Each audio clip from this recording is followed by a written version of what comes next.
جدو فرشتیاں نے آکھیا عرض کی ہے اللہ دے پیارے نبی زمین تے تشریف لے جاؤ، آکھیا میں نہیں جانا، قانون بے شک تہاڈا ہے کہ اللہ دے محبوب آن گے، لیکن تہاڈے علم دے اندر او فرشتیاں نو کہہ رہے نے نبی اے فرشتیو تہاڈے علم دے اندر اے جنت وچ حوراں بھی رہندیاں نے، غلمان بھی جنت وچ رہندے نے، اے حضور تو پہلے کیوں رہندے نے؟ جدو نبی نے آکھیا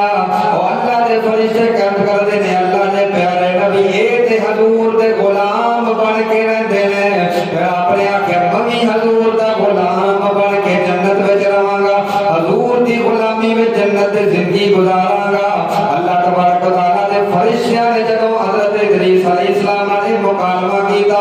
رب دی بارگاہ وچ عرض کیتی مولا اے اللہ اے تیرا پیارا نبی ہے گل پہ کردا ہے۔ اللہ تبارک و تعالی نے آکھیا اے فرشتیو اگر میرے نبی ادریس دی یہ خواہش ہے کہ جنت وچ رہنا چاہتے ہیں انہاں دی خواہش تے عمل کر دیتا جائے۔ پیارا عزیز وقار اللہ دے پیارے نبی حضرت ادریس علیہ السلام نے جب سارے معاملے دیکھے آپ نے دلیل کی دیتی جنت وچ رہن دی، آپ نے سب تو پہلے یہ پڑھیا اللہ نے فرمایا کل نفس ذائقۃ الموت، ہر نفس نے موت کا ذائقہ چکھنا ہے، کوئی موت کا ذائقہ چکھ لیا ہے۔ دوسرا آپ نے پڑھیا اللہ کا اے فرمان ہے وَإِن مِّنكُمْ إِلَّا وَارِدُهَا، کہ ہر شخص نے پل صراط گزر کے جانا ہے، یہ بھی اللہ کا قانون پورا ہو گیا۔ اور تیسرا آپ نے پڑھیا اللہ نے فرمایا وَمَا هُمْ مِنْهَا بِمُخْرَجِينَ،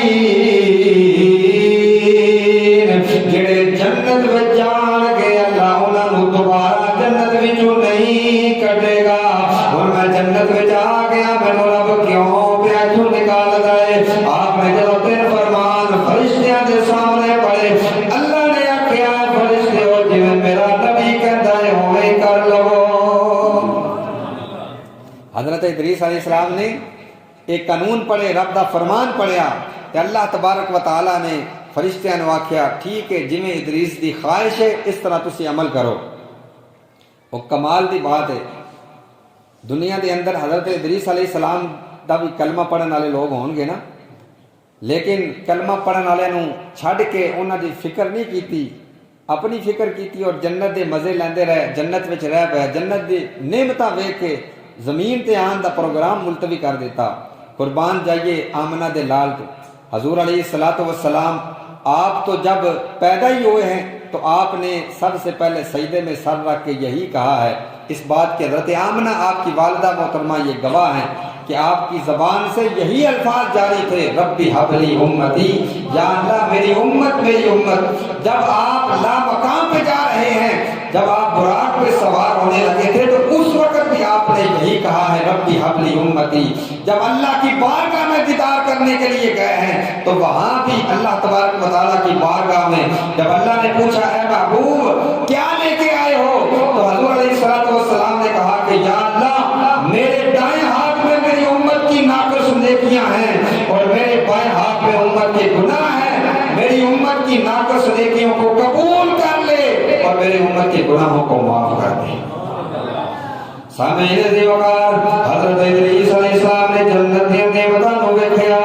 ساکو سر سلسبیل نو ویکھیا، جنت دیاں نہراں نو ویکھیا، زمین تے آن دا پروگرام ملتوی کر دیتا، لیکن قربان جائیے اس آمنہ دے لال تو آپ نے کونوں مکان ویکھیا، زمین و زمان ویکھیا، آسمان و کل فکان ویکھیا، آپ نے افلاک و فلک نو ویکھیا، سما کو سمک دیکھے، لوح و قلم دیکھیا، عرش و کرسی نو دیکھیا،